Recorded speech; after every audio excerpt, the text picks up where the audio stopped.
Tonight, we're going to show you the latest way identity thieves are stealing personal information and money with nothing more than a phone call.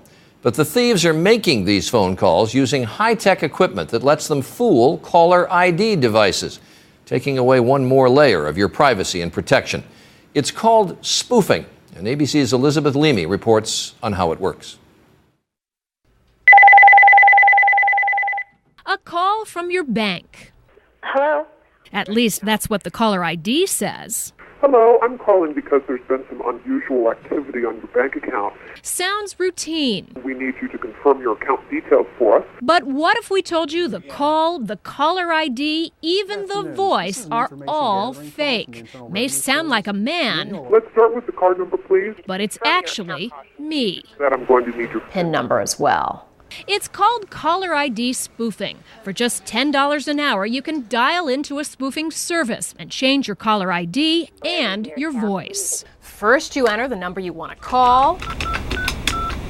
Then you enter the number you want to be calling from. Crooks, with their own spoofing equipment, recently pretended to call from a local bank and contacted hundreds of Lancaster, Pennsylvania residents, including the mayor's wife. It threw a scare into me initially. Gail Gray says she came close to giving the con artists sensitive financial information. It's like they knew they had a bite on the line, and they were ready to hook one. Florida is the only state that has gone ahead and banned spoofing. The U.S. Senate is considering a bill that would make only the fraudulent use of spoofing illegal. We have got to update the laws in order to keep up with the sophistication of the criminals. There are many people that feel that because it can be misused, you ought to make it as broadly illegal as possible. And that is just wrong.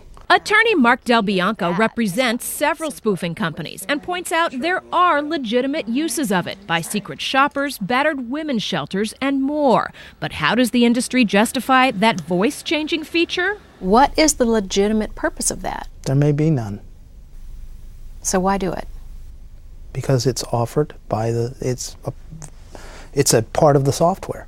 This is an information gathering call from the Internal Revenue Service.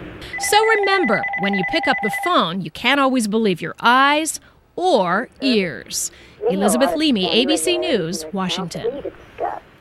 And Elizabeth has put together some information about how you can avoid falling victim to spoofing and other scams. You'll find that at our website, abcnews.com.